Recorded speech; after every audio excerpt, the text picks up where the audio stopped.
mga sakit na dulot ng kahapon na mahirap takasan. Minsan ay para itong bisita na walang pasabi kung dumalaw sa atin.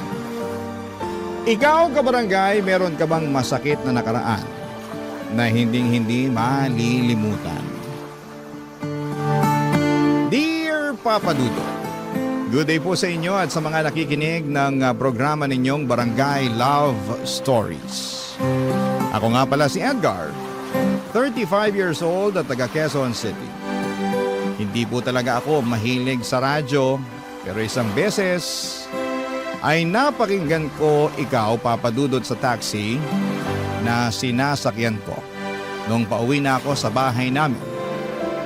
Natuwa talaga ako at nakarelate sa mga kwento na narinig ko, kaya naman naisipan kong sumulat sa inyong istasyon upang ibahagi ang pag-iibigan namin ng kababata kong si Iris. Magsisimula ang lahat noong nasa college pa lamang kami. Schoolmate kami ni Iris at naging kami noong high school pa lamang. Kung ilalarawan ko siya, masasabi ko na maganda talaga si Iris. Makinis ang balat, mahaba ang alon-alon niyang buhok at meron siyang magagandang pares ng mga mata. Mahal na mahal ko siya at para sa akin ay siya na ang babaeng gusto kong pakasalan at makasama habang buhay. Kaya nga palagi ko yung sinasabi at pinapaalala sa kanya.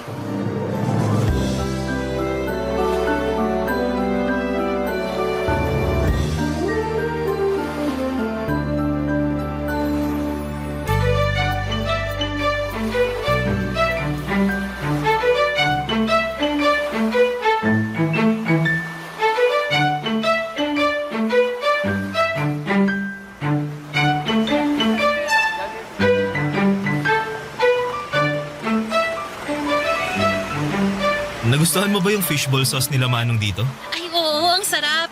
Naparami tuloy ako ng lagay kanina. Ayos lang yun. Kung gusto mo pa, magsabi ka lang ha. Libre ko. Naku, baka maubos naman yung allowance mo kakalibre sa akin ng fishball ah. Sus! Mura lang naman yung fishball eh. Ayos na yun. Tsaka date natin to kaya ako ang taya. Thank you, pero marami-rami pa naman ako natusok kanina. Tingin ko ayos na to. Okay, sige. Kain ka lang. Salamat. Hayaan mo, sa susunod kapag nakagraduate na tayo at meron na tayong sari-sariling trabaho, ako naman ang manlilibre sa'yo. Siyempre, hindi porke ikaw yung lalaki, ikaw na dapat ang laging taya sa mga date natin. Ililibre mo rin ako ng fishball? Hindi lang fishball. Kahit anong masasarap at mamahaling pagkain na gusto nating kainin. Ano bang pangarap mong kainin? Parang wala naman. Iba kasi yung gusto ko. Hindi yung mga pagkain na bibili sa restaurant. Eh ano? Luto mo. Luto ko? Eh hindi nga ako marunong magluto. Yung simpleng pagpiprito nga lang ng itlog, palagi ko pang nasusunog. Kaya lagi rin akong pinapagalitan ni nanay eh. Paano raw ako mag-aasawa kung pagprito lang ng itlog eh hindi ko pa magawa ng tama? Anong sagot mo? Sabi ko, wala pa naman sa isip ko yung pag-aasawa kasi mga bata pa tayo. Tama naman, di ba? Oo, tama naman. Tsaka, nag-aaral pa tayo at yun ang mas focus ko. Kaya, pasensya ka na dahil hindi mo muna matitikman ang masarap na version ng luto ko. Dahil hindi ko pa yan priority na pag-aralan. Baka kasi pag sumarap ng mga luto ko isipin ng nanay ko na gusto ko na mag-asawa. Uy, pero huwag naman sasama loob mo ha. Kagaya nga ng sinabi ko, mga bata pa tayo at nag-aaral pa lang. Hindi naman masama ang loob ko. Tsaka, naintindihan ko naman ang punto mo eh. Sure? Promise? Sure. Promise. Kaya kung ako sa'yo, mangarap ka ng masasarap na pagkain na gusto mong orderin at kainin sa mga future date natin. Kasi sagot ko na yan. Ako nang bahala. Sinisigurado ko sa'yo na magiging asensado ako sa buhay. Lalo na sa magiging trabaho ko. Alam mo naman na gustong-gusto ko magtrabaho sa opisina at magkaroon ng mataas na posisyon, di ba? Oo. Kaya nga wala pa talaga sa isip kong pag-aasawa kasi gusto ko muna unahin yung career ko. Ikaw ba? Anong pangarap mo pagka-graduate natin? Ang makasal tayo. Kasasabi ko nga lang na hindi ko pa priority yung pag-aasawa eh. Kulit mo naman. Ikaw naman parang binibiro ka lang. Siyempre, magtatrabaho muna ako kagaya mo para makapag-ipon pampakasal natin.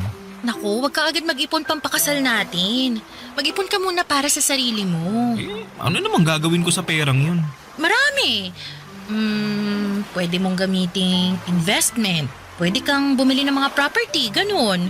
Pwede rin pang business, pang travel, o di kaya emergency fund. Dami naman nun. Marami talaga. Kaya dapat yun ang unahin mo, no? Kaysa yung pampakasal natin. Ayaw mo lang yata akong pakasalan eh. Hoy, hindi ko sinabi yan, ha? Pero sana naiintindihan mo talaga ako, ha? Alam mo, naniniwala kasi talaga ako na malaki at malawak pa tong mundo na ginagalawan natin para manatili tayo sa iisang tabi lang. Anong ibig mo sabihin? Kasi kapag nagkapamilya na tayo, doon na lang tayo nakafocus. Lalo na sa mga magiging anak natin. Alagain kasi sila. Gusto ko naman makasal sa'yo at maging nanay sa mga anak natin sa hinaharap. Pero, tsaka na yun, mas gusto ko munang tuparin yung mga pangarap ko para sa aking sarili. Pag okay na ako, tsaka na tayo magpakasal. Papadudod sa aming dalawa ay masasabi ko na si Iris ang mayroong mataas na pangarap. Hindi naman sa minamaliit ko ang pangarap ko, kundi magkaiba lang talaga kami ng gustong gawin sa oras na makapagtapos na kami at makapagtrabaho. Priority ko kasi ang pagbuo namin ng sariling pamilya.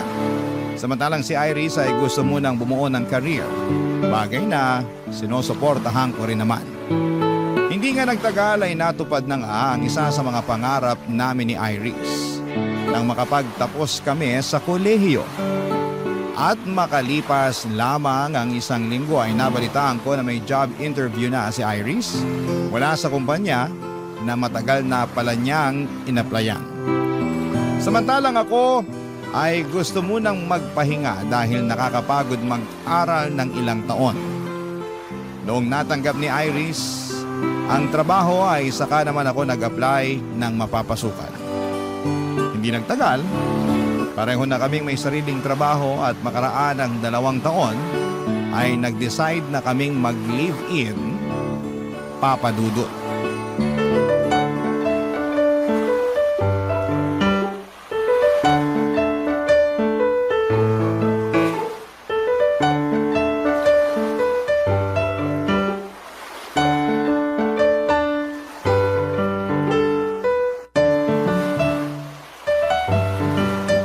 Pagod ka ba? Sakto lang. Nangalay lang tong binti ko kakatayo kanina dun sa sakayan nung nag-aabang na tayo para makauwi. Grabe! Ang tagal natin nakasakay. Muntik pa tayong abutan ng ulan. Oo nga eh. Buti na lang nakauwi na tayo, no? Buti pa, masayihin ko na lang muna yung binti mo habang nakaupo tayo rito sa sofa. Ay, sure ka? Hindi ka ba pagod? Di naman, konti lang. Tsaka pagdating sa'yo, hindi ako mapapagod. Naku, ang corny. Oh, ayan. Ayusin mo pagmasahe, ha? Oo naman. Siguradong mawawala yung pamamanhid nito. Sana nga. Grabe, no? Anong grabe?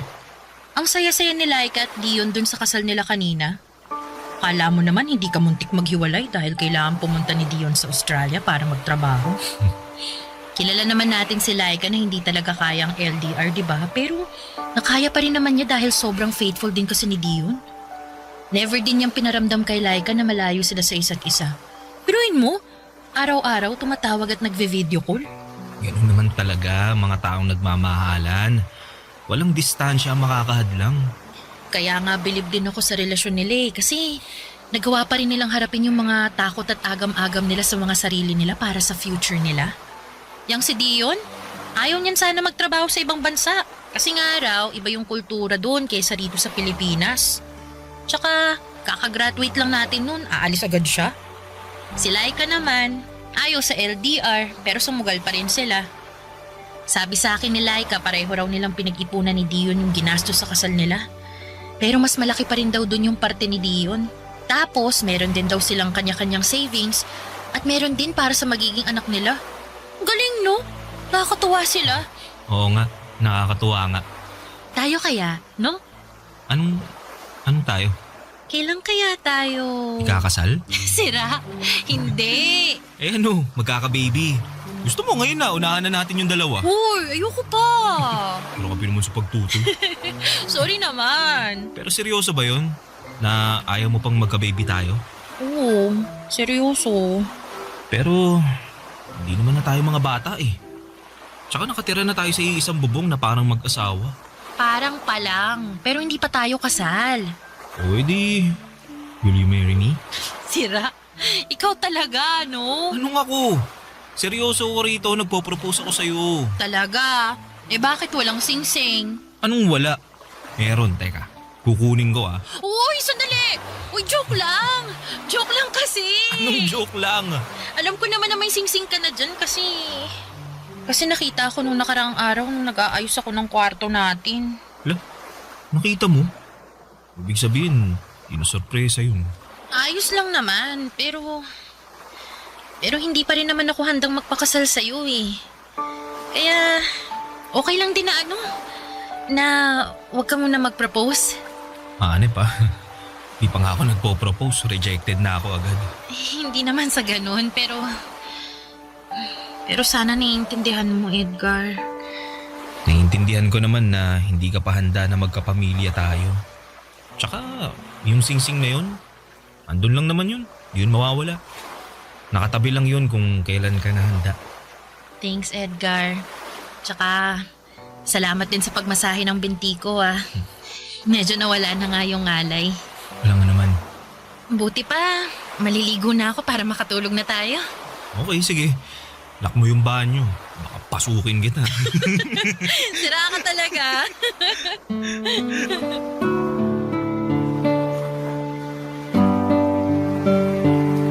Papadudot aaminin kong nalungkot ako sa pagtanggi ni Iris at bahagyang nadismaya dahil buong akala ko ay handa na siyang makasama. Dahil nakatira na kami sa isang bubong. Pero nagkamali ako. Hindi pa pala talaga niya gusto, lalo na nagsisimula pa lamang kami sa aming mga career. Tama naman siya kaya sinantabi ko ang pansarili kong kagustuhan at nirespeto ang sa kanya. Nag-focus na lamang kami sa aming kanya-kanyang trabaho habang patuloy na nangangarap ng maganda at maayos na buhay para sa aming pamilya sa hinaharap. Naging numero 1 akong taga-suporta ni Iris pagdating sa mga bagay na gusto niyang maabot, lalo na sa kanyang trabaho.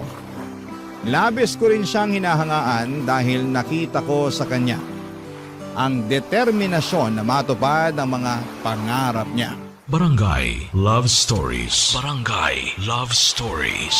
Papadudot kapag mahal mo ang isang tao ay sinusuportahan mo siya sa lahat ng bagay na gusto niyang makamit sa kanyang buhay.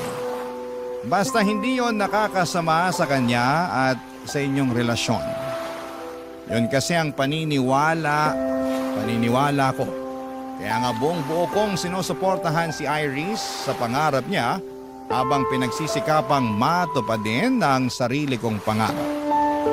Mataas ang ambisyon ni Iris na ma-promote sa kanilang kumpanya. Samantalang ako ay kontento na sa posisyon ko. Basta kumikita ako ng disente ay hindi na ako naghahangad pa ng sobra. Pero naunawaan ko naman si Iris kung tingin niya ay hindi pa sapat ang naaabot niya. At gusto niya pang umangat. Napaka-hardworking at dedicated niya kasing tao pagdating sa kanyang trabaho. Mabilis na lumipas ang 2 taon at nakatuon lamang ang atensyon ni Iris sa katuparan ng kanyang mga pangarap, papadudot.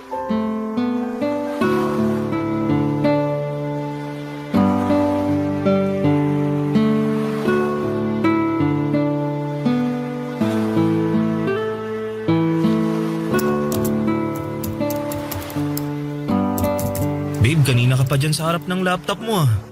Hanggang dito ba naman sa bahay, nagtatrabaho ka pa rin? Grabe ka naman sa kanina pa. Mga 30 minutes pa lang naman ako nagtatrabaho ah. Tsaka, kailangan ko na kasing gawin to eh. Dahil baka matambakan ako pag sa opisina ko pa to ginawa. Eh wala ngang alam yung boss ko kundi magparush ng trabaho kahit nga hindi pa nakakasayad yung puwet ko sa upuan. Gaano pa ba katagal yan bago matapos? Di ko alam. Ano ba yan? Anong ano ba yan? Ano ba to? Trabaho ko nga. Alam ko, nakikita ko. Pero gusto ko lang naman napansinin mo ko dahil malapit na ako magselos dyan sa trabaho mo eh. Ano ka? Bata para magselo sa trabaho ko? Babe naman eh. Yung kasi ang pinapalabas mo eh. May paselos-selos ka pang nalalaman eh, may trabaho ka rin naman. Meron nga pero ginagawa ko lang sa opisina at hindi ko inuuwi dito sa bahay natin. So, anong pinapalabas mo? Masama na kahit hanggang dito sa bahay nagtatrabaho ako? Hindi sa ganun babe.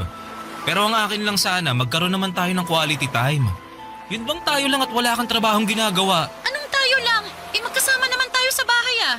Hindi pa ba sapat yun? Iba naman yun eh. Paanong iba? Sige nga, ipaintindi mo sa akin kasi nabobo ko bigla eh. Babe naman eh. Wag mo akong mababe-babe ha. Pinaglaanan kita ng ilang minuto para ipaliwanag kung anong ibig mong sabihin dyan kahit na busy ako rito sa trabaho ko. Yan na nga ang point ko. Palagi kang busy sa trabaho mo na ultimo rito sa bahay, nagtatrabaho ka pa rin kaya napapabayaan mo na ako. Paano kita napapabayaan eh hindi ka naman toddler para intindihin ko, di ba? Ano, batang paslit ka ba? Sabihin mo para ipagtimpla kita ng gatas at maipagheli kita nang makatulog ka na dyan. Iris naman eh. Akala mo yata nakikipagbiruan ako sa'yo eh, no? Itong mukhang to, tingnan mo, mukha ba ako nakikipagbiroan? Seryoso ako, Edgar.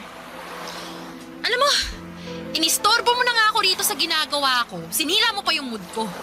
Dapat chill lang ako lalo na't nasa bahay ako eh. Kasi wala yung maiingay kong kaopisina na puro chismisan lang ang alam. Pero heto ka, pinasasama ang loob ko dahil sa tantrums mo. Hindi ako nagtatantrums ha. Anong hindi? E anong tawag mo dyan sa ginagawa mo? Humihingi lang ako ng oras sa'yo. Pwes, busy ako. Sorry, kaya wala akong mabibigay na oras sa'yo. Kita mo nagkukumahog na ako matapos tong ginagawa ko, oh. Tapos ini-stress mo pa ako? O di yan, imbis na natapos ko to agad, wala na. Bumagal ako lalo na kasi inistorbo mo. Sobra ka naman sa inistorbo. Bakit? Totoo naman ah. Naglalambing lang naman yung tao. Wag mo muna akong lambingin ah, kasi wala nga ako sa mood. Buti pa, lumayo-layo ka muna. Nakakapikon ka na. Nakakasira ka ng momentum eh. Wala ka bang ibang gagawin? Gumawa ka kaya ng kahit ano, wag mo lang ako istorbohin. Kaya mood, alis na! Alis! Oo na. Pagtaboy naman to. Ano tingin mo sa akin, aso? Bahala ka na mag-analyze, basta ako busy dito. Tsaka huwag ka munang bumalik sa kwarto ha. Ayoko sabi ng istorbo. Papadudot na uwi nga sa pagtatalo at tampuhan ng simple kong paglalambing kay Iris. Aminin kong nasaktan ako ng gusto dahil hindi naman mabigat na bagay ang hinihiling ko. Nami-miss ko lang talaga siya at gusto kong magkaroon kami ng oras sa isa't isa na walang trabahong namamagitan. Pero pinanindigan ni Iris na mas importante ang trabaho niya kesa sa akin. Ilang araw din kaming hindi nagkibuan hanggang sa hindi na ako nakatiis. At ako na ang nag-sorry. Naging okay din naman muli kami at tulad nung dati ay inunawa at sinuportahan ko na lamang siya. Hanggang sa nagbunga ang pagsisikap ni Iris nang ma-promote siya sa pinaka-aasam-asam niyang posisyon. Kaya naman labis ang saya naming dalawa. Kaya lang papadudod ay doon pa lamang pala magsisimula ang pinakamalaking pagsubok sa aming relasyon. Dahil nga lalong naging busy si Iris sa kanyang trabaho, papadudod.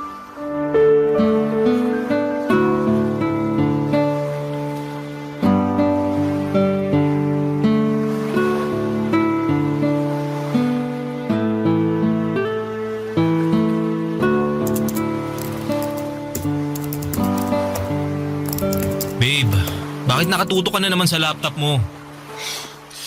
Nag-email kasi tong boss ko. May pinapagawa siya na kailangan ko rong maipasa ngayong araw. Kaya gagawin ko muna. Mamadali kasi yun lagi. Di ba pwedeng mamaya na lang yan? Mauhuli na tayo sa lakad natin eh. Hindi ka ba nakikinig? Nagmamadali lagi yung boss ko. Gusto niya maibalik sa kanya kagad kung ano man yung pinapagawa niya. Sobra namang demanding yan. Rest day naman natin. Oo, pero ganun talaga. Sandali lang ba talaga yan? Tingin ko hindi kasi ang dami pala niyang email. Uy, naku. Huwag mo sabihin na gagawin mo lahat yan ngayon. As usual, trabaho ko to eh. Tsaka, kailangan magpag-good shot ako sa boss ko lalo na't kakapromote ko pa lang. Di mo naman kailangan gawin yan eh. Tsaka dapat marunong rumispeto yung boss mo sa personal mong oras. Kaya mo na. Ganun talaga ang mga boss eh.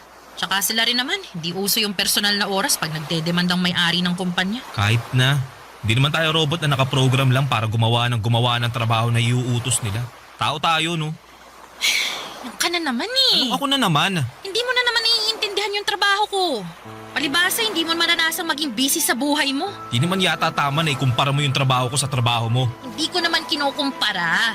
Sinasabi ko lang kasi mukhang hindi naman tayo nagkakaintindihan eh. Nagagalit ka na naman eh. Akala ko ba proud and happy ka na na-promote ako? Proud and happy naman talaga ako. Pero may importante kasi tayong lakad ngayong araw, di ba? Papunta na nga sana tayo kung di lang nag-email sa'yo yung boss mo eh. Tingin ko, di na ako makakasama sa lakad natin. Ano ka mo? Paano na lang yung birthday party ni Mama? Tuloy pa rin naman yung kahit wala ako dun, di ba? Oo nga, pero hahanapin ka nila sa akin, Iris. Hintay lang ka na lang. Sabihin mo, busy o may emergency. Bala ka na. Basta, di na ako makakasama. Sus, anak naman ng toko. Kung ako sa'yo, lalakad na ako dahil baka magtaka yung mama mo kasi wala ka pa dun. Paano ako lalakad hindi nga kita kasama? Mapapatawad naman siguro ko ng mama mo kung hindi ako umattend ng birthday party niya, di ba? Pero yung boss ko, hindi. Kaya kailangan ko na talaga tong gawin. Sana maintindihan mo. Ako na lang ba palaging iintindi sa'yo? Gusto mo na lang ba palagi yung boss mo ang masusunod? Paano naman ako at yung gusto ko? Edgar, please. Huwag mo naman akong stressin, no. Dami-dami ko pang gagawin. Nakikita mo ba tong sangkatutak na email sa akin? Di ko nakasalanan yan. Ginusto mo naman yan eh. Tsaka bahala ka ma-stress dyan. Buti pa alis na ako. Kung ayaw mo sumama, diwag. Bahala ka sa buhay mo. Gawin mo na lang yung trabaho mo. Total, mas mahalaga naman yan sa'yo at mas mahal mo pa nga yata yan kaysa sa akin. Edgar naman eh. Huwag mo naman akong kontrolin. Pinagsasasabi mo. Di kita kinokontrol, no? Gusto mo na unahin ko yung ibang bagay kaysa sa trabaho ko na hindi hamak na mas importante. Paano hindi pagkontrol yung kung yung gusto mong masusunod? Kinokonsensya mo pa ako eh. Mukha namang wala kang konsensya eh. Kaya bahala ka na dyan, alis na ako. Edgar! Diyan ka na. Papa Dudut, hindi totoo na gusto kong kontrolin ang buhay ni Iris. Kaya naman naggalit ako nang sabihin niya sa akin ang bagay na yon. Sa katunayan ay mas kinokontrol pa nga siya ng trabaho niya. Kaya naman apektado ang aming relasyon. Pero hindi yon nakikita ni Iris dahil mas galit siya sa akin at para sa kanya ay sarili lamang ang iniisip ko. Pero hindi yun totoo dahil sinusuportahan ko siya at patuloy na sinusuportahan pa rin sa mga bagay na gusto niyang makamit, lalo na sa trabaho niya. Kaya bago pa kami mauwi sa matinding away ay nagdesisyon na akong umalis mag-isa. Samantalang si Iris ay nagpaiwan sa bahay para gawin ang mga trabaho niya. Siyempre hinanap siya ng parents ko. Pero nagdahilan na lamang ako na may nakakahawa siyang sakit kaya hindi ko na siya sinama pa. Naniwala naman sila pero pinayuhan nila akong umuwi ng maaga upang may makasama sa bahay ang aking nobya, Papa Dudut. Barangay Love Stories. Barangay Love Stories. Papa Dudut, hindi kami agad nagkaayos ni Iris matapos ang away namin yon. Tumagal pa ng 1 linggo bago kami nagpansinan. Sa katunayan ay bigla na lamang kaming nag-usap na para bang walang nangyari. Noong nagtangka akong pag-usapan namin ulit ang away namin ay agad sinabi ni Iris na kalimutan na lang daw namin yon. Kasi ayaw na niyang ma-stress pa. Pero ramdam ko na malaki na ang pinagbago ni Iris, lalo na sa pakikitungo niya sa akin. Oo, magkasama pa rin kami sa isang bubong at magkatabi sa kama pero mas gusto na lamang niyang nakatalikod sa akin kapag matutulog kami. Ayaw niya na hinahawakan, niyayakap o dinidikitan ko siya. Hindi na rin kami sabay kumain lalo sa hapunan dahil madalas na siyang ginagabi galing sa trabaho at kumain na raw siya. Pag rest day naman namin ay natutulog lamang si Iris maghapon para makabawi daw ng lakas. O di kaya ay lumalabas siya para makipagkita sa mga kaibigan niya. Kaya nga naisipan kong bumawi sa kanya sa pamamagitan ng pag-aasikaso sa kanya at pagluluto ng paborito niyang pagkain nang sa ganon ay unti-unti ko ulit makuha ang loob niya. Kaso'y hindi naman pinapansin ni Iris ang mga effort ko hanggang sa isang gabi ay kinausap niya ako.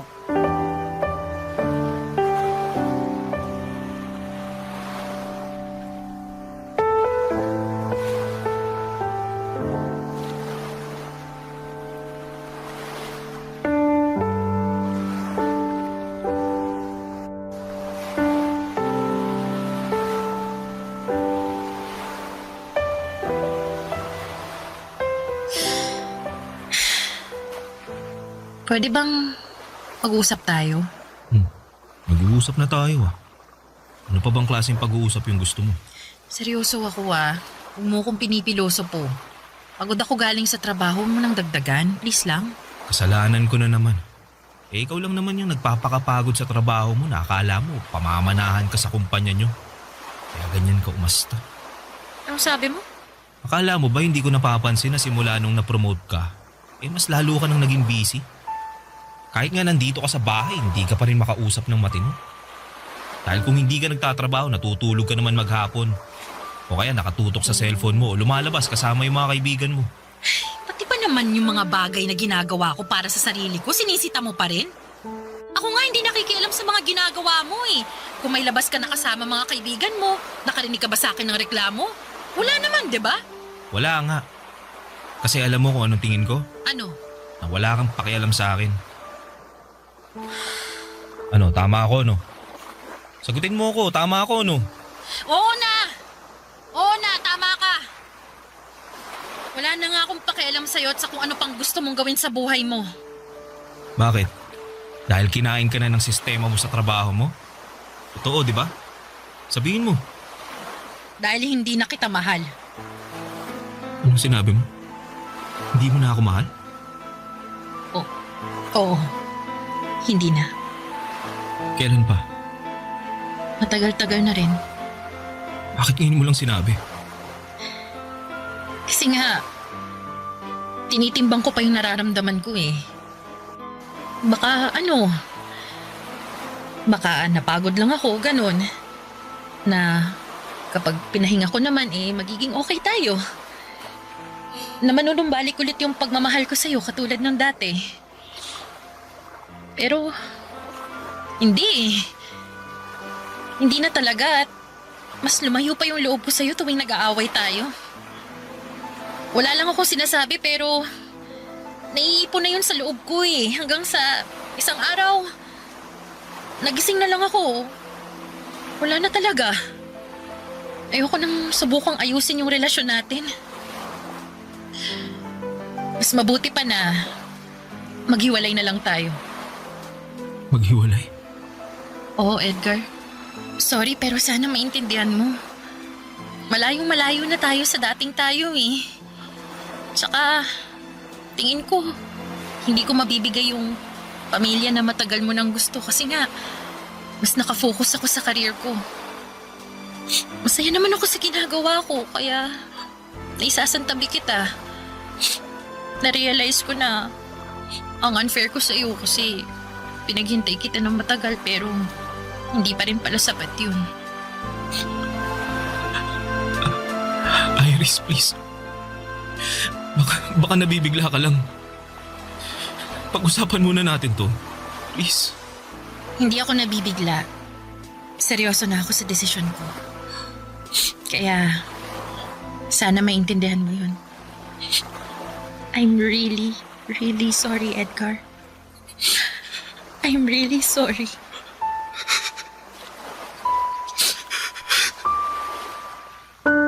Papadudot masakit pa rin pala kahit na inaasahan ko na mangyayari ang bagay na yon. Hindi ko napigilang umiyak dahil para bang pinipiga ang puso ko sa tindi ng sakit. Nagmakaawa pa nga ako kay Iris pero ramdam ko talaga na ayaw na niyang ayusin ang aming relasyon. Kaya naman nagpaubaya na lamang ako. Siguro'y nagbago na lang talaga ang priority niya at hindi na ako doon kasama. Kaya nga kahit na malungkot ay kailangan ko yung tanggapin. Umalis na rin si Iris sa nirerentahan naming apartment at nakiusap siya na huwag ko na siyang kukulitin pa. Sa abot ng makakaya ko ay nirespeto ko ang kahuli-hulihan niyang hiling at nag-focus na lamang sa pag-move on. Papa Dudut, makalipas ang 9 na taon. Neto namang 2025 ay inadya ng kapalaran na magkita ulit kami ni Iris sa kasal ng common friend namin. At masasabi ko na kahit matagal na panahon na nang huli ko siyang nakita, ay hindi pa rin nagbabago ang itsura niya. Maganda pa rin siya katulad ng Iris na dati kong minahal, Papa Dudut.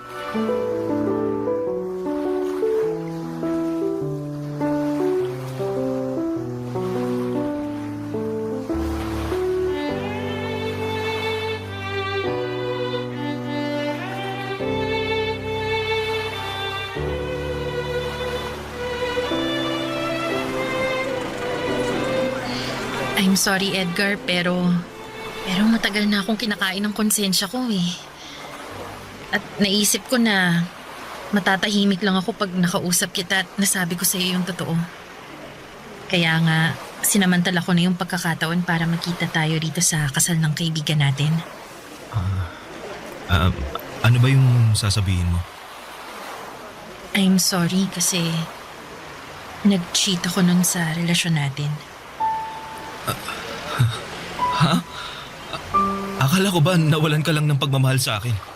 Totoo naman yun, pero kasi may iba na kasi akong nagugustuhan nun at yun nga, yung napangasawa ko. Boss ko siya eh.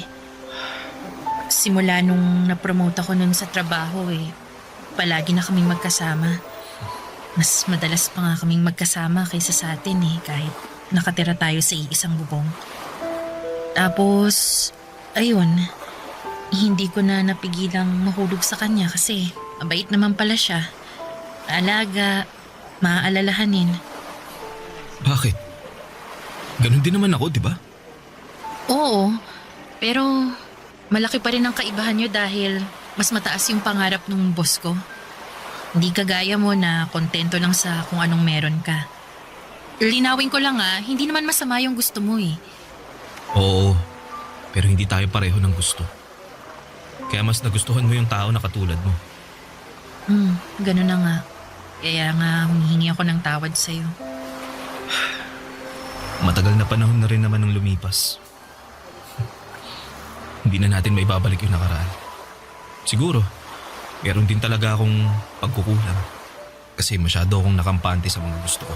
Di naman sa ganun kasi sinuportahan mo naman ako Hinintay mo pa nga na maging handa ako pero ako lang talaga yung may problema. Hindi ako naging handa sa'yo pero sa iba naging handa ako. Kagaya nga ng sinabi ko nakaraan na yun. Ang mahalaga yung ngayon. Hindi naman ako galit sa'yo. Nagtatampo, oo. Pero hindi naman kita matitiis Salamat kung ganun. Tsaka marami ka rin namang itinuro sa akin na natutuhan ko sa buhay nung nagkahiwalay tayo. Doon ko sinimulang punan yung mga bagay na wala sa akin. Mas inayos ko yung sarili ko. Mas nag-focus ako sa career ko kasi naisip ko na kung magkikita tayo isang araw at nalaman mong hindi pa rin ako successful, baka ismaya ka sa akin. Ikaw talaga? Di mo naman kailangan gawin ang bagay na yan dahil sa akin. Gawin mo yan para sa sarili mo. Ginawa ko na nga. Pero tama ka na hindi ko na dapat isipin na para sa'yo yun dahil matagal naman na tayong tapos Oo. Pero ano ba yung sinabi mo kanina tungkol sa asawa mo kaya hindi ka okay? Bakit? May nangyari ba? Meron. Kamamatay lang kasi niya nitong January dahil sa cancer. Kaya nga nasabi ko na medyo hindi pa ako okay. Ganun ba? I'm sorry at condolence. Ikaw, kumusta ka na? Single ka pa rin ba o may sarili ka ng pamilya? Meron na. May asawa na ako at 2 anak. Ganun ba? Oo. Kaya nga nasabi ko kanina na hindi ko na dapat isipin kung ano ang sasabihin mo sakaling magkita tayo ngayon. Kung successful ba ako o hindi. Kasi mas dapat kong isipin kung ano ang sasabihin ng pamilya ko. Lalo na ng mga anak ko. Kaya dapat maging successful ako para sa kanila.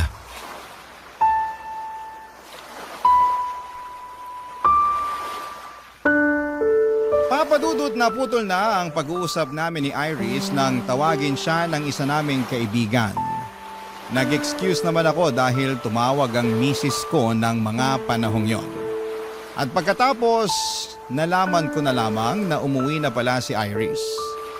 Masaya ako na nagkita ulit kami pagkalipas ng mahabang panahon, ngunit malungkot dahil meron siyang pinagdaraanan. Pero katulad ko noon, alam ko na makaka-move on din si Iris. Sa ngayon ay nakafocus na lamang ako sa sarili ko at sa aking pamilya. Wala akong ibang hangad kundi ang mabigyan sila ng maayos at komportabling buhay. Matagal na kaming tapos ni Iris at ang sulat ko na ito sa inyong programa ang magpapatunay noon. Maraming salamat po Papa Dudut, sakaling mapili po ninyong i-ere ang istorya ng buhay ko sa Barangay Love Stories. Sana'y marami sa mga kabarangay natin ang nakarelate sa aking kwento. Lalo na yung mga kapwa ko dyan na iniwan sa ere. Huwag kayong mawala ng pag-asa dahil makakausa din kayo. Ang inyong forever, kapuso, at kabarangay, Edgar. Kwentuhan naman tayo dito sa comment section.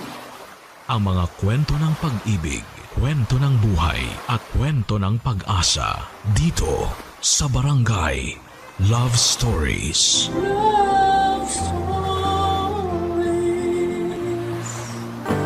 Parte na ng buhay ang pagkabigo at mga kalungkutan. Ngunit hindi lamang ang mga ito ang magdidikta sa ating kapalaran dahil ultimo masasalimuot na bagay ay may katapusan. Ikaw, kabarangay, sinubukan na ba ng pagkakataon? Dear Papa Dudut, naranasan niyo na ba na mabigo sa pag-ibig? Up to the point na hindi na kayo naniwala sa kapangyarihan ng pana ni Cupido dahil kota na kayo sa heartbreak. Ako kasi ay oo at tinanggap ko na lamang talaga na hindi na ako makakatagpo ng matinong lalaki na mapapangasawa.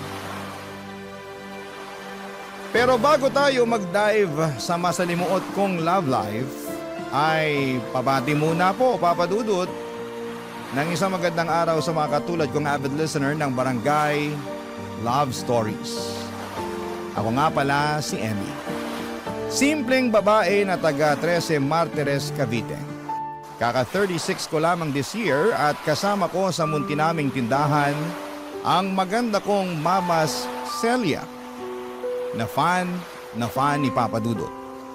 Sa katunayan ay siya ang humimok sa akin na magpadala ng sulat sa inyong istasyon upang maipangalandakan ko raw sa buong Pilipinas ang aking love story.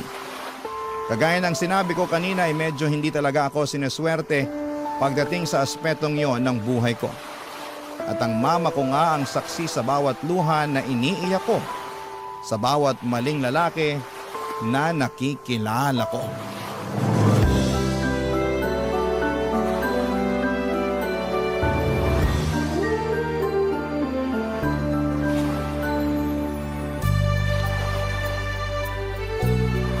Grabe, Chiki! Ang galing mo talaga mag-organize ng surprise birthday party.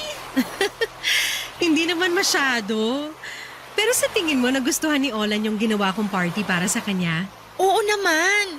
Halos maluha-luha na nga si Olan kanina nung hipa niya yung kandila sa cake na hawak mo, diba? Ang dami kasi naming mga kaibigan at pamilya.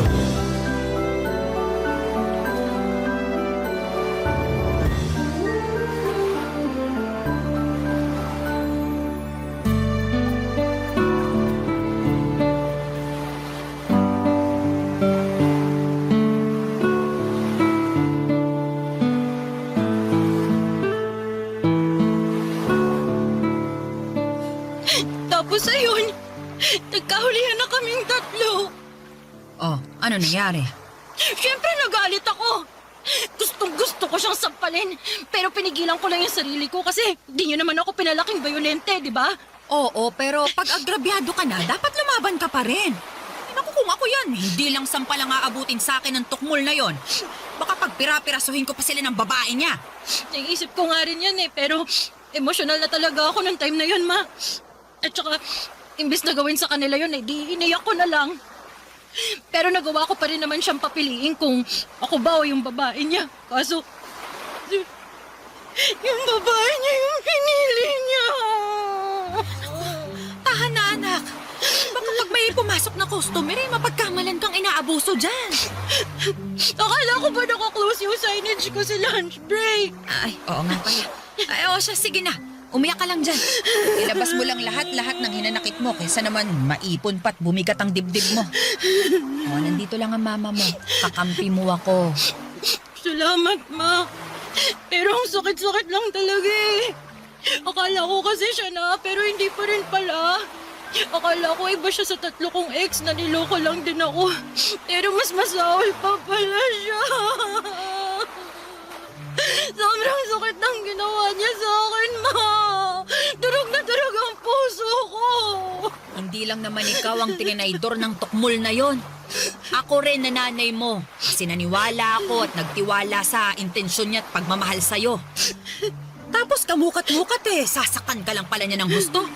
Aba, iharap mo sa akin yung lalaking yan para makita niya hinahanap niya. Pati mata niya, lalatayan ko. Wag na, ma. Ayoko na nga siyang makita Kahit sandali lang, maiganti lang kita. Wag na po. Pabayaan na lang natin na makarma siya pati yung babae niya. Minsan mabagal ang karma, kaya dapat unahan na natin. Manaman Di ko alam na may pagka-agresibo pala kayo. Agresibo lang naman ako kapag anak ko nang inaagrabyado, no? Alam ng tatay mo yan nung nabubuhay siya. Tatahi-tahimik lang ako sa tabi pero pag pamilya ko na ang inaape, ipapasilip ko sa mga hudas na yun ang pintuan ng impyerno. Silip lang ha kasi hindi ko naman sila pwedeng patayin. Kumalma na po kayo, ma. Okay na ako.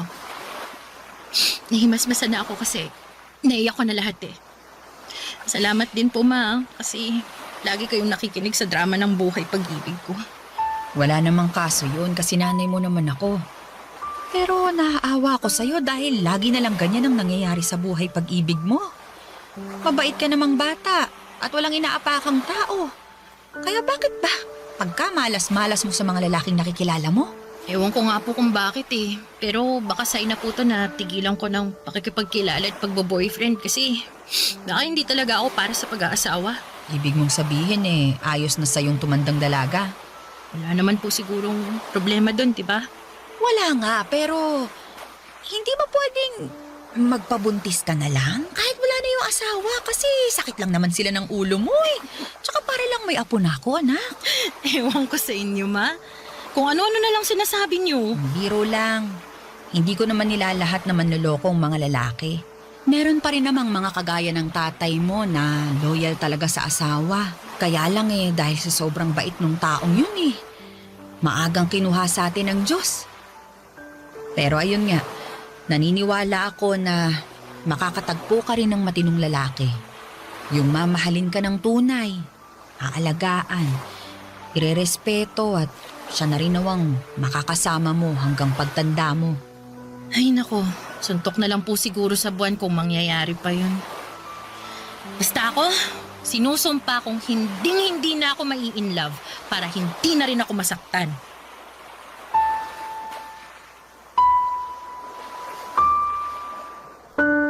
Papa Dudut, that was 2017 before pandemic. 28 years old na ako noon at counting split at tumbling na lamang ay malapit nang lumagpas sa kalendaryo ang aking edad. Naka-4 na boyfriend na rin naman ako simula makapagtapos ako sa kolehiyo pero lahat sila ay may common denominator. At yon ay ang pagiging unfaithful nila. Kaya nga pagkatapos ng huli kong heartbreak ay sumumpa ako sa harapan ng nanay ko with matching pa-cross my heart pa na hindi ako mai-in love. Kaya naman binuhos ko na lamang ang lahat ng panahon ko sa munti naming negosyo. Mayroon kasi kaming mini grocery at bigasan. Kami lang ng mama ko ang namamahala noon simula nang namatay ang papa ko at yun na talaga ang main source of income namin. Lalo na noong nag-resign ako sa trabaho matapos kong ma-burn out. Sa kakailangan din kasi ni Mama ang aking tulong. Mabilis na lumipas ang 5 buwan. Masasabi kong okay naman ang takbo ng lahat hanggang sa may asungot na dumating sa buhay ko na ang pangalan ay Nolan.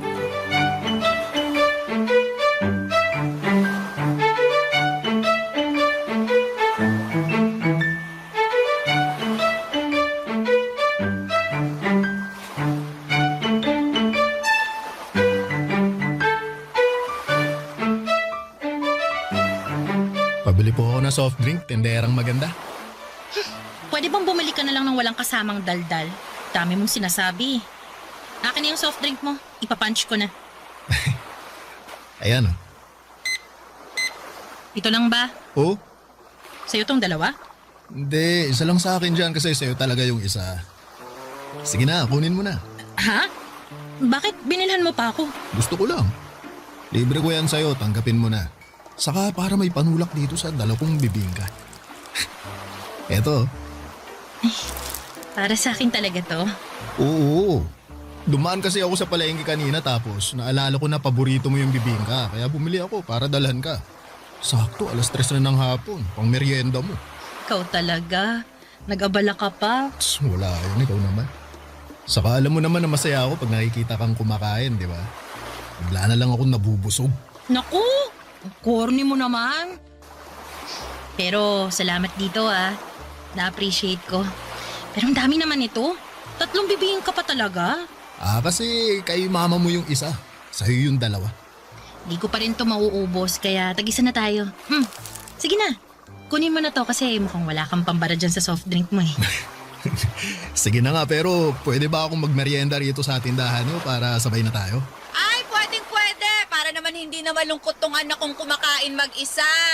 Ma, di naman ako malungkot Sus! Malungkot ka kaya kapag wala si Nolan. Ay sige na, doon na muna kayo sa may loob kumain. May mesa doon. Ako na muna magkakaha rito. Doon na.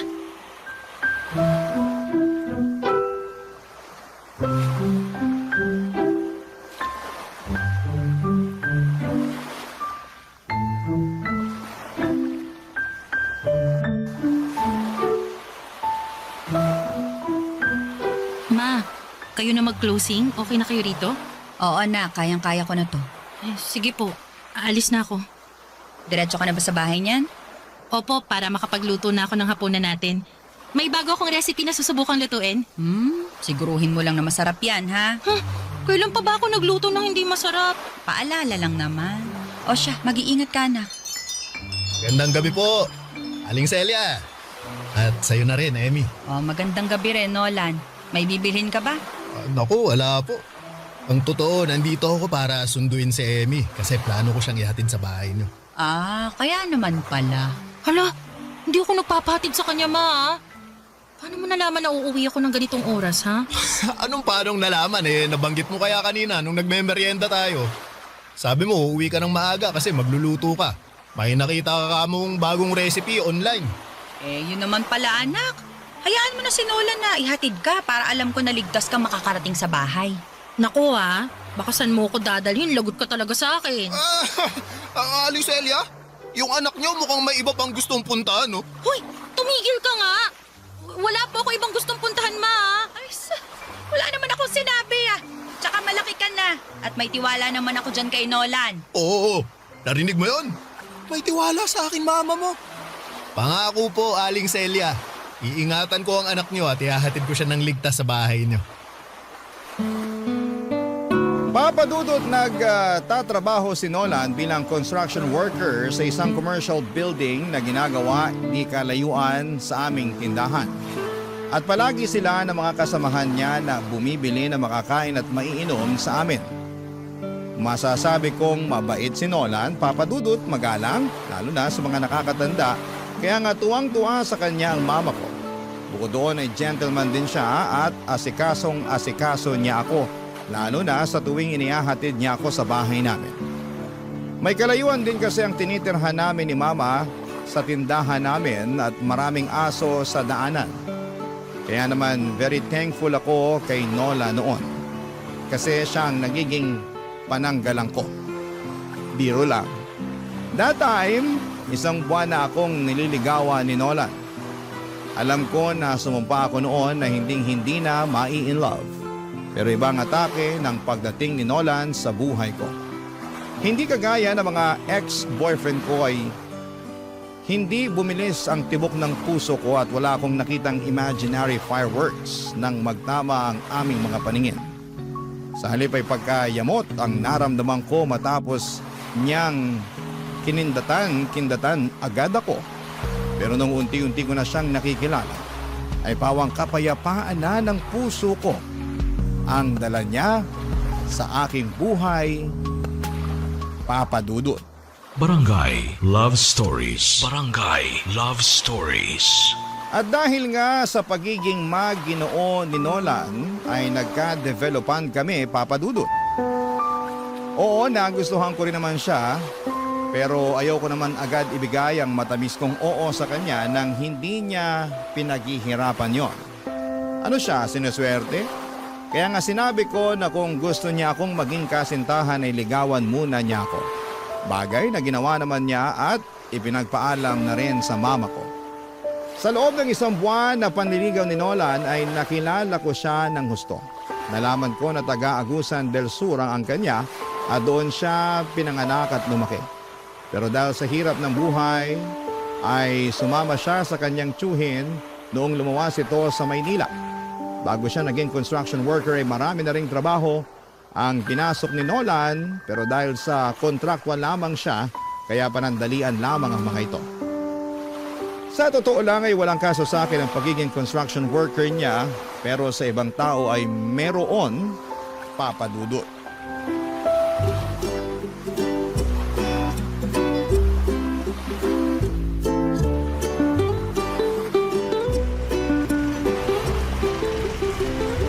Buti naman naisipan mo na sumama sa amin ng mga tropa natin.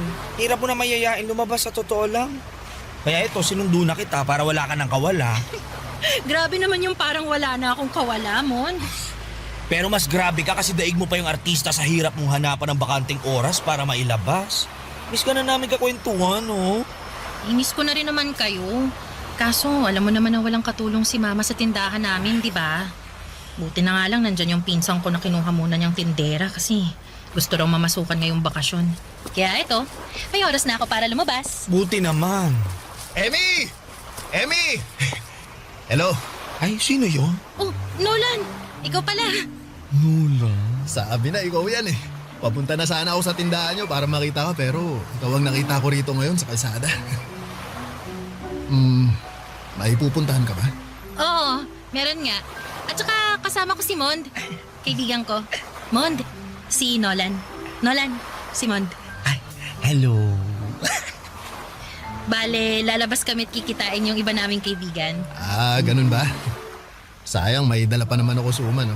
Oo. Merienda sana natin eh. Naku, pasensya ka na ha. Ikaw na lang muna magmerienda mag-isa. Sa susunod na lang tayo kumain ng sabay. Ah, sige, sige. Basta mag-iingat kayo at enjoy sa labas nyo, ha? Salamat. Balik na ako dun sa mga kasamaan ko. Sila na lang sabayan kong magmerienda. Okay, bye. Bye! Nakakaloka ka, friend. Bakit naman? Sayang yung suman, tsari. Luka-luka to. Pero di mo sinabi may kilala ka palang construction worker. Pero base sa usapan nyo, kung di lang kayo basta magkakilala, dinalang ka pa niya ng merienda. Sayang, may alista yes. Hindi ko pala nasabi sa'yo na may manliligaw ako. Kilala rin naman na siya ni Mama. OMG! Ano bang klaseng reaksyon yan? Nagtanong ka pa talaga? Eh, ikaw, ano ba nakain mo? Ba't nagpaligaw ka pa sa lalaking yun? Bakit? May mali ba doon? Meron! Kasi hello, sigurado ka bang walang asawa yan? Di naman sa nilalahat ko Pero ibang mga construction worker, pamilyado na. Oh, sure ka ba sa mukhang yon? Mukhang babaero, friend. Grabe ka naman kay Nolan. Nagsasabi lang ako ng totoo. Para sa kaalaman mo, marangal ang trabaho niya. Tsaka, single siya katulad ko. Tingin mo papayag ako magpaligaw sa kanya kung pamilyado na siya? Isip-isip din, friend, ha? Nag-iisip ako, no? Nag-iisip ka nga. Puro naman masasama.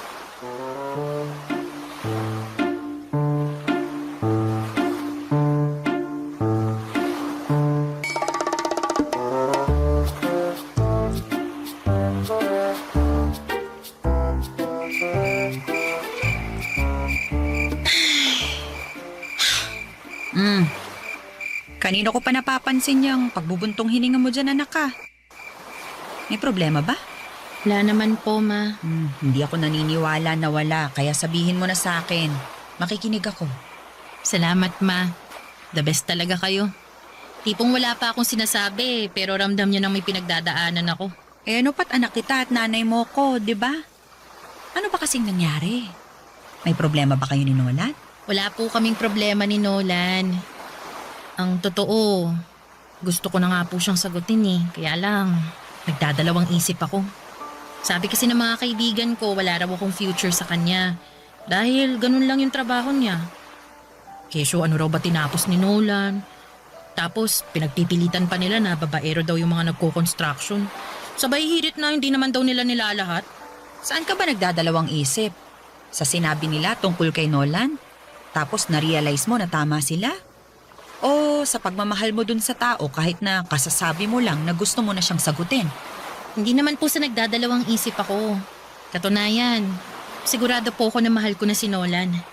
Alam ko na gusto niyo rin naman siya para sa akin kasi mabait siya, gentleman, marespeto at makikita niyo talaga na mahal niya ako. Oo nga.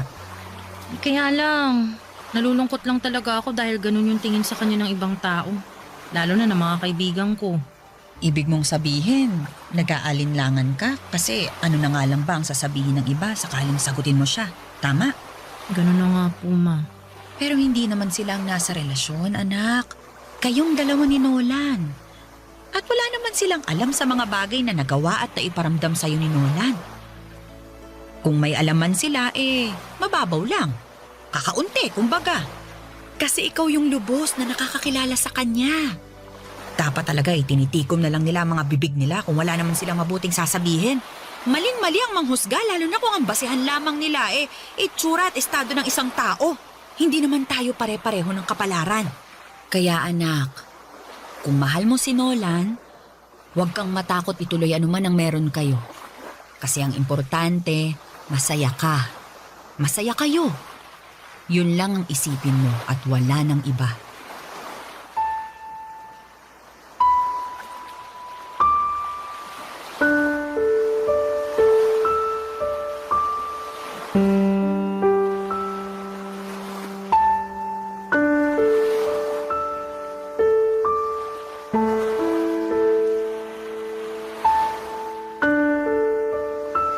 Papa Dudut, mga kabarangay, kahit kailan talaga ang nanay ko ang laging kakampi ko sa lahat ng aspeto ng aking buhay. Nariyan siya para bigyan ako ng gabay. Alam ko sa aking puso na hindi ko na lang basta nagugustuhan si Nolan dahil mahal ko na siya. Kaya nga malaki ang pasasalamat ko sa aking mama kasi sinuportahan niya ako sa plano kong pagsagot kay Nolan upang maging boyfriend ko. Makaraan ng 2 buwan simula nang maging kami, ay nag-live-in na rin kami matapos niya akong mabuntis. Bale, doon muna kami sa bahay tumira at tumao pa rin ako sa aming tindahan habang nagtatrabaho po itong si Nolan. Kaya lang ay nakunan ako at masasabi ko na mas masakit pa yon kesa sa mga heartbreaks na napagdaanan ko. Taong 2019 ay sinubukan ulit naming makabuo ni Nolan pero sa pangalawang pagkakataon ay nawala na naman sa amin ang anak namin. Sobrang sakit, Papa Dudut, dahil bilang isang ina na 2 beses namatayan ng anak ay durog na ang puso ko. Bukod sa mama ko ay saksi rin si Nolan sa aking pagdadalamhati, Papa Dudut.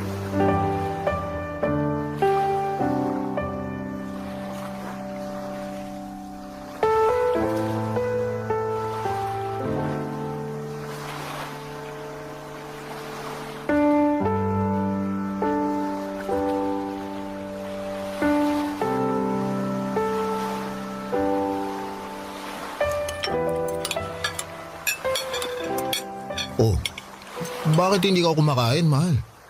Ang sarap-sarap ng luto kong sinigang, di ba? Paborito mo yan? Oo nga, pero hindi ko malasahan eh. Nako, ay sakit ka ba? Wala. Pero wala lang din akong ganang kumain. Di nga ako gutom kaya matutulog na lang siguro ako. Uy, teka. Mamaya ka nang umalis, mahal. Bakit ba? Anong bakit ba? Kanina ka pa hindi kumakain tapos sasabihin mo hindi ka nagugutom? Totoo namang hindi pa ako nagugutom. Sa lagay ay marunong ka pa sa tiyan ko. Hindi naman sa nagmamarunong ako pero bakit ka ba kasi naiinis dyan? Nagtanong ka pa. Sinong hindi maiinis sa kakulitan mo? Saan ka nakakita ng pinakain kahit busog? Sige nga. Nag-aalala lang naman ako sa'yo bilang asawa mo. Pwes hindi ko kailangan ng pag-aalala mo. Kaya kong sarili ko. Oh, bakit ka ba sumisigaw? Nakakainis ka kasi! Alam mo, buti pa maghiwalay na tayo. Ha? Ano bang sinasabi mo dyan?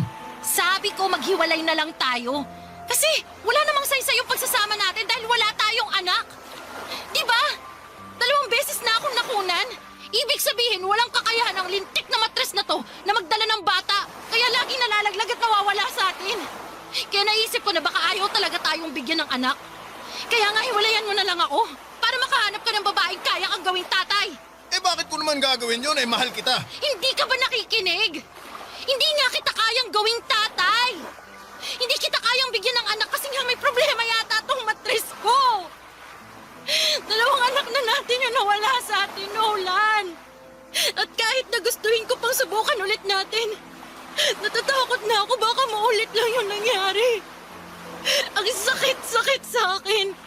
Bilang isang babae na umaasa na magiging nanay tapos sa isang iglap mawawala na lang sa sinapupunan ko yung anak natin. Na minsan ko naramdamang buhay na buhay sa loob ko. Kaya nga tinanggap ko na lang na hindi tayo magkakaanak eh. Kaya hindi kita pipiliting samahan ako sa buwisit na sitwasyon na to. Ako ang pumili na samahan ka at manatili sa tabi mo dahil hindi lang naman pagkakaroon ng anak ang habol ko sa relasyon natin, Emmy. Mahal na mahal kita at hindi ko kayang mabuhay na wala ka sa piling ko. Baka nasasabi mo lang yan sa ngayon. Pero babawiin mo rin yan pag tumagal. Kaya nga hanggat kaya ko pang matiis yung sakit, iwanan mo na lang ako. Hindi ko gagawin yun dahil mahal kita. At kapag mahal ka ng isang tao, di ka nila iiwan anuman ang mangyari. Ewan ko sa'yo, Nolan. Bakit ba ang tigas ng ulo mo? Makinig ka naman sa akin, oh. Binibigay ko na nga sa'yo yung kalayaan mo kasi ikaw meron ka pang pagpipilian. Pwede ka pang magkaanak. Samantalang ako hindi na. Ayoko nang magkaanak kung hindi naman kita makakasama. Ayos lang sa akin na hindi maging tatay. Ang hindi ayos sa akin, yung ipagtabuyan mo ako at mawala ka sa akin. Mahal kita, Emmy. Hindi lang sa mga panahon na mabuti, kundi lalong-lalo na sa mga pagkakataong sinusubok tayo. At nakahanda akong patunayan sa iyo yung pagmamahal na yun sa pamamagitan ng pananatili sa tabi mo. Kaya pakiusap, huwag mo na akong paalisin. Huwag mo na akong itaboy. Kasi nasasaktan ako.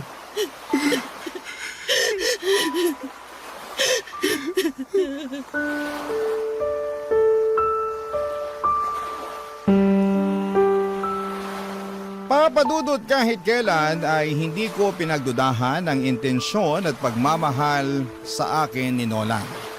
Alam ko na malinis yon at mapagkalinga. Kaya nga ibinibigay ko sa kanya ng buong-buo ang puso ko, ngunit lalo ko lamang napatunayan ang pagmamahal ni Nolan noong subukin na kami ng pagkakataon. At habang dumaraan ako sa pagluluksa ay alam ko na ganun din siya bilang tatay ng mga bata. Kaya nga hindi kami umalis sa tabi ng isa't isa. Bagkos ay kinabig namin ang aming sarili upang damayan ang bawat isa.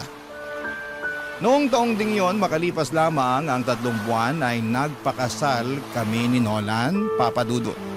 Simple lamang ang naging seremonya at sa Huwes lamang kami kinasal. Kaunti lang ang aming bisita at walang masyadong naganap na programa sa reception. Ngunit ipinangako sa akin ni Nolan na hindi niya ako iiwanan habang buhay at pakamamahalin. Barangay Love Stories. Barangay Love Stories. Papa Dudut, dahil nga kasal na kami ni Nolan ay pangarap na naming makapagbukod ng bahay. At kahit na ibig sabihin noon ay maiiwang mag-isa ang mama ko sa tinitirhan namin, ay muli pa rin niyang sinuportahan ang desisyon naming mag-asawa. Pero dahil wala pa kaming sariling bahay ay nagrenta muna kami ng apartment na malapit lang din sa tindahan namin na pinapasukan ko, Papa Dudut. Tulad ng dati ay nagpaka-busy ako sa pagtatrabaho at kinuha ko na rin yung pagkakataon upang libangin ang aking sarili. Pag-uwi ko naman sa apartment namin ay nag-asikaso ako ng hapunan namin ni Nolan. Masasabi ko na napakasipag ng Mr. Kung yon dahil halos siya na ang kumikilos sa paggawa ng mga gawaing bahay pagkatapos naming kumain at bago matulog. Siya rin ang naglalaba ng mga damit namin tuwing day off niya at pagkatapos ay hindi siya pumapalya na ilabas ako para makapasyal naman kami. Kaya nga masaya at kontento ang puso ko kahit kaming dalawa pa lamang. Ngunit nagbago ang lahat simula noong nagka-pandemic, Papa Dudut.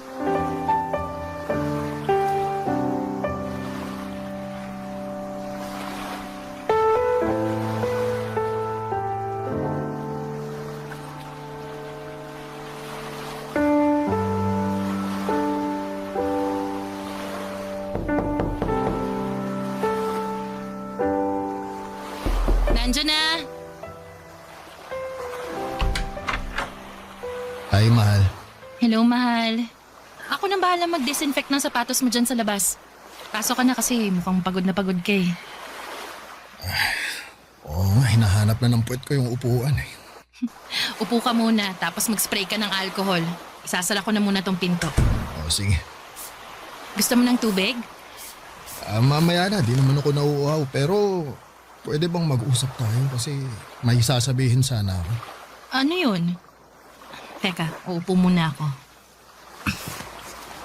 Tungkol saan ba yung pag-uusapan natin? Medyo kinakabahan yata ako, mahal. Pasensya ka na ha. Kasi hindi magandang balita itong sasabihin ko. Ano nga kasi yun? Simula bukas, wala na akong trabaho. Ha? Bakit naman? Postpone yung proyekto namin dahil sa pandemic. At di naman daw kami kayang swelduhan ng amo namin nang wala kaming ginagawa.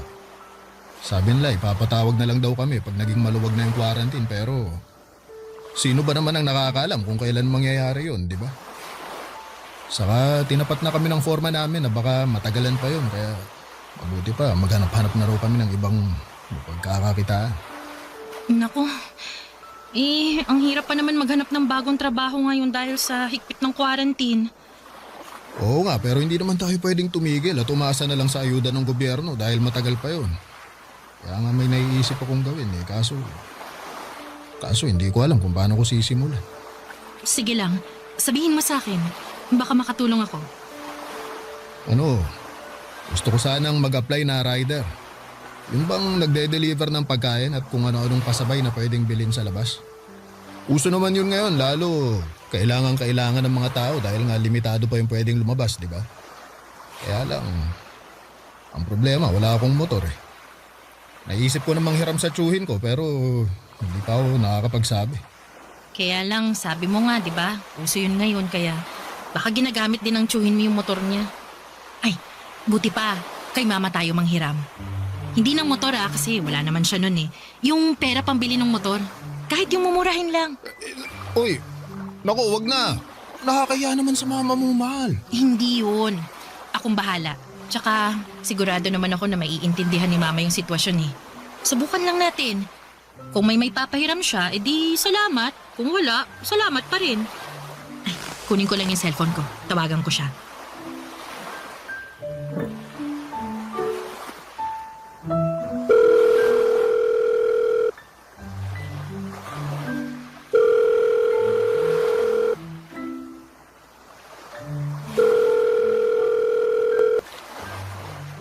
Hello, Nak. Hello, Ma. Kumusta po kayo? Ayos ayos naman ako dito. Kayo ba dyan? Nako, ayos lang din naman po pero may problema kasi kami. O ano yun? Nawalan po ng trabaho yung asawa ko gawa nitong pandemic. Pero plano niya sanang maging delivery rider. Kaya lang, alanganin kami kung makakahiram siya ng motor sa tiyo niya. Kasi nga, baka ginagamit din nun, di ba? Tama naman. Naisip ko, baka pwede kaming mangutang sa inyo ng pambili ng motor, ma. Babayaran din naman namin paunti-unti para lang merong magamit si Nolan. Mahal, pwede ko bang kausapin si Mama? Excuse me lang po, ma. Kausap ko na siya, mahal. Sinabi ko na sa kanya yung sitwasyon. Narinig ko naman yun, pero ako nang kakausap sa kanya. O sige, ito na yung cellphone ko. Salamat. Hello po, Ma. Oh, hello, Nolan. Pasensya na po kayo kung kailangan naming mangutang sa inyo ni Amy. Kung meron lang naman. Pangako, babayaran din po na namin kayo. Meron naman akong naitatabi dito at payag din ako na ipahiram sa inyo.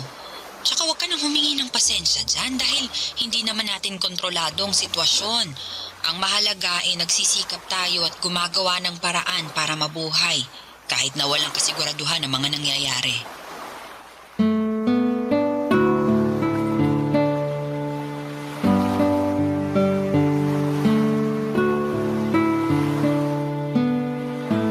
Papadudot malaki ang naging epekto ng pandemic hindi lang sa amin ngunit sa karamihan ng mga Pilipino na naghahanap buhay. Naparalisa talaga nito ng husto ang kabuhayan natin ngunit hindi nawala ng pag-asa ang asawa ko dahil madiskarte siya. Malaki rin ang pasasalamat ko sa aking nanay na nagpahiram sa amin ng pera upang maipambili niya ng motor na siyang ginagamit niya sa pagdi-deliver. Sobrang sipag at tiyaga ng asawa ko sa ginagawa niya. Kaya bilib na bilib ako sa kanya. Laging sinasabi sa akin ni Nola na gagawin niya ang lahat. Maibigay lang sa akin at sa magiging anak namin ang aming pangangailangan. At nakita ko talaga kung gaano siya ka-dedikado at ka-determinado. Bagay na lagi kong pinagmamalaki sa mama ko. Alam ko na nasa tamang lalaki na ako kaya masayang masaya ako. Isang gabi habang malakas ang buhos ng ulan, sa labas ay mayroong nangyari na masasabi kong nagpabago ng husto sa buhay naming mag-asawa, Papa Dudut.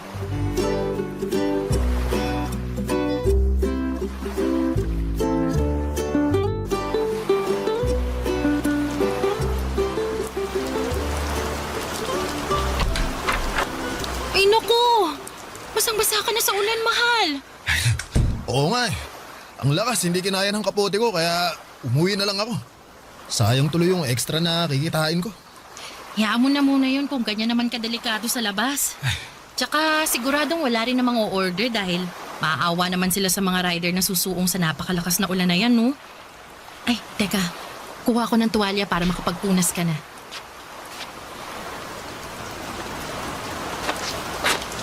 O ayan, magpunas ka muna. Salamat, mahal. Maligo ka na kaya? Baka magkasakit ka niyan eh. Maya-maya kaunti. Medyo giniginaw pa ako eh. Gusto mo bang lagyan ko ng mainit na tubig yung pampaligo mo para hindi ka ginawin? Pwede naman, pero ako na lang ang gagawa. Kaya ko na yan. Sus, yun lang naman. Yakang-yaka ko na yun, mahal. Oo nga, pero alam mo naman na pag nandito na ako sa bahay, dapat nagpapahinga ka na lang. Ikaw talaga oh. Kontratuhin mo ko eh, para akong Reyna kasi halos hindi mo na ako pinagagawa ng gawaing bahay pag nandito ka. Alam ko rin kasi na kapag wala ako rito, marami kang ginagawa na gawaing bahay. Tapos nagluluto ka pa ng pagkain natin at inaasikaso mo pa ako, kaya syempre alam kong pagod ka.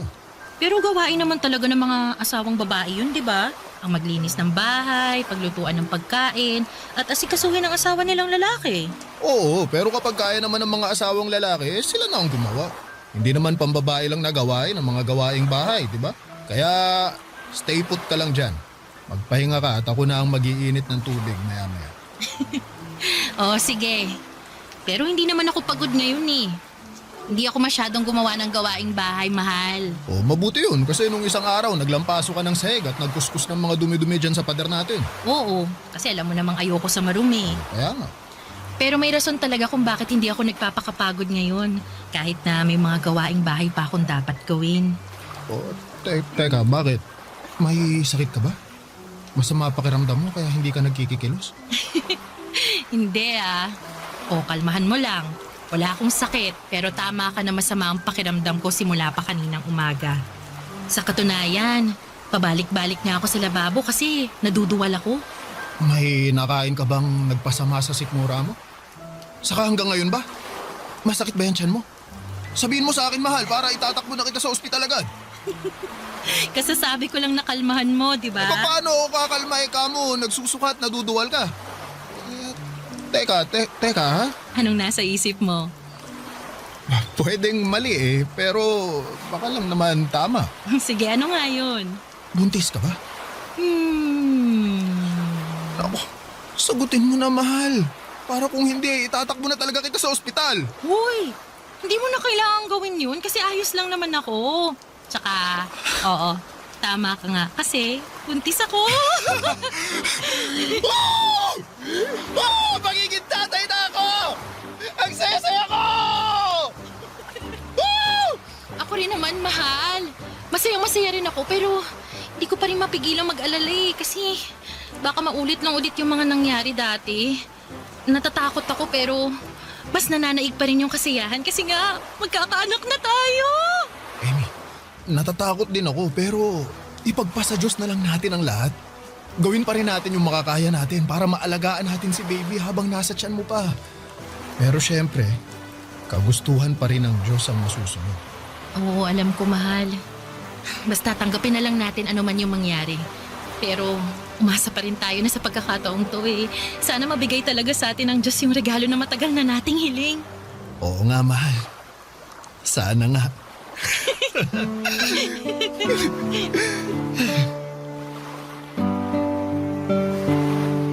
Papa Dudut, hindi naging madali ang pagbubuntis ko at todo-todong pag-iingat ang ginawa ko upang hindi mawala sa amin ang aming anak. Kaya nga masayang-masaya kami ni Nolan nang hayaan ng Diyos na mabuhay ang anak namin at ligtas ko siyang maisilang. Labis-labis ang pasasalamat namin ni Nolan sa kanya dahil tinupad niya ang matagal na naming kahilingan, ang maging ganap na magulang. Marami akong natutuhan sa buhay na gusto kong i-share sa mga kabarangay natin sa sulat kong ito. Nasa kabila ng lahat ng mga kabiguan na pinagdaraanan natin, ay meron pa ring pagtatagumpay na kahit gaano katagal ang ating hinihintay, pinagkakaloob yon sa atin ng may kapal sa tamang panahon.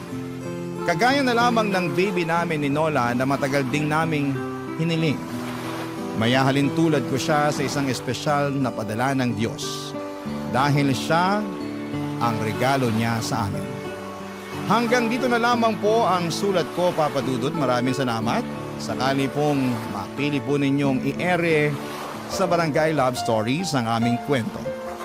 God bless and more power sa inyong istasyon. Ang inyong kapuso at kabarangay forever, Emmy. Nakakaantig naman talaga ang ating kwento. Ikaw ba, kabarangay? Nakarelate ka ba sa story natin ngayon? Kwentuhan naman tayo dito sa comment section.